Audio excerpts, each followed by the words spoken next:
साक्षात् परब्रह्म तस्मै श्री गुरुवे नमः।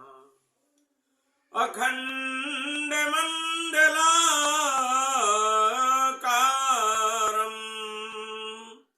व्याप्तं येन चराचरं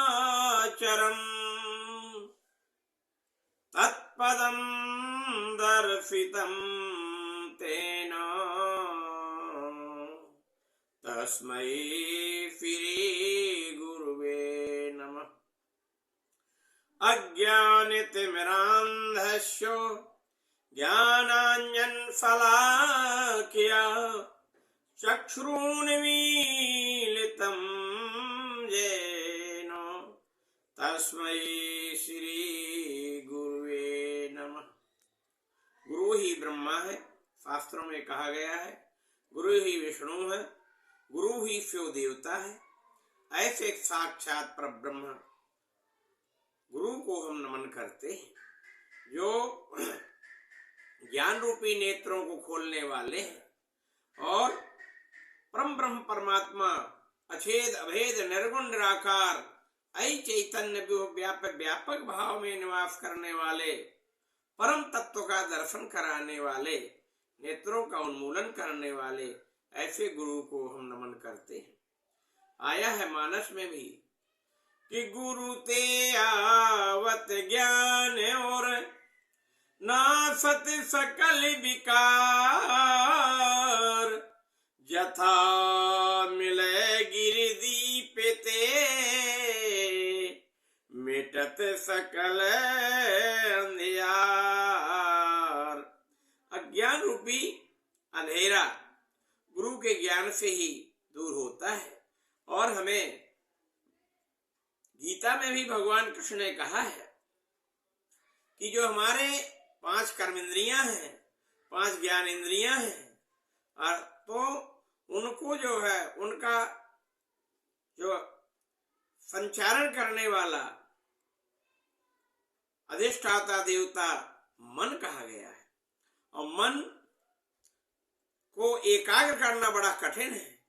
वो गुरु के ज्ञान के द्वारा ही मन को एकाग्र किया जा सकता है। इसीलिए कहा भगवान कृष्ण ने अर्जुन से कि देखो मन को एकाग्र करो। श्रोत्रम चक्षुः स्पर्शनम रसनम घ्राणमेव च मनाधिष्ठायं विषयानुसेवते। श्रोत्र माने कान, सुनना, श्रुत कीर्ति, भगवान की अच्छी कीर्तियों को कानों से श्रवण करना चाहिए।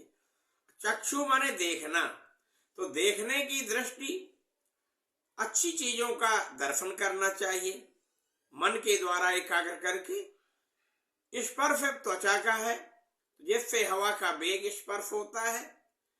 श्रोत्रम चक्षु स्पर्शनम रसनम, और रसन माने जिह्वा, जीव का काम है स्वाद लेना। तो हम स्वाद 2 प्रकार का लेते हैं, खट्टा और मीठा, लेकिन हमें मांस मदिरा आदि का जीव से स्वाद नहीं लेना चाहिए। तो श्रोत्रम चक्षु स्पर्शनम रसनम घ्राणमेव च, घ्राण इंद्रिय होती है जो नाक से भी सुगंध और दुर्गंध लेते हैं। तो सुगंध को तो अच्छी होती है और दुर्गंध से दूर भागते हैं। तो अगर ये इंद्रियां 5 न होती, ज्ञान इंद्रियां, तो ये हमारा शरीर मन नहीं चल सकता। लेकिन मन हमारा हवा से तेज चलने वाला है। भगवान अर्जुन ने कहा कि महाराज इस मन को एकाग्र हम कैसे कर सकते हैं? तो चंचलम, बड़ा चंचल मन है। चंचलम ही मना कृष्ण प्रमादी वल्वदृढ़म तस्याहम निग्रहम करेष्ये वायुरुषो दुष्करम। हवा से तेज चलने वाला मन है, इसलिए हमें 5 जो ज्ञान इंद्रियां हैं इनको मन के द्वारा एकाग्र करना है, सत्य रास्ते पर चलना है, अधर्म का आचरण नहीं करना है। तो कैसे होगा?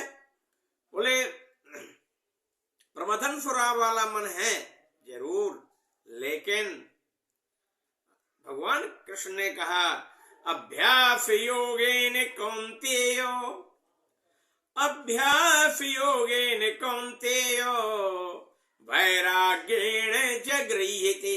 या तो हम इसको अभ्यास के द्वारा मन को एकाग्र कर सकते हैं और या वैराग्य के द्वारा कर सकते हैं। वैराग्य दो प्रकार का होता है, एक क्षणिक वैराग्य होता है और एक स्थायी वैराग्य होता है। उसमें भी हमें मन की आवश्यकता होती है। मन को हम जब हठ योग करेंगे तब हमारा स्थायी वैराग्य होगा, और मन एकाग्र नहीं होगा तो वैराग्य का की होते हुए पतन की ओर चले जाएंगे। लेकिन भगवान कहते हैं कि पतन तो होगा, लेकिन पुनः दूसरे जन्म में भगवत प्राप्ति का रास्ता आपको प्राप्त हो जाएगा। इसलिए बंदाओ गुरु पद पदमो परागा, बंदाओ गुरु पद पदमो परागा, सुरचि सुबास सरस अनुरागा, अमिये मूरे मैं चूरन चारू, समन सकल भाव रुज परिवारू। तो गुरु का जो है चरण रज की प्रथम पंक्ति में तुलसीदास जी ने अपने गुरु की वंदना की, इसलिए गुरु का पद सर्वोपरि कहा जाता है। हमें गुरु का स्मरण करते हुए उनसे ज्ञान। एकलव्य ने मिट्टी की मूर्ति बना करके और द्रोणाचार्य की मूर्ति बना करके और गुरु का आश्रय लेकर के उसने भी परम पद को प्राप्त कर लिया और शस्त्रों का ज्ञाता हो गया था। इसलिए गुरु के को बनाना चाहिए, क्योंकि कहा भी गया है कि गुरु बिन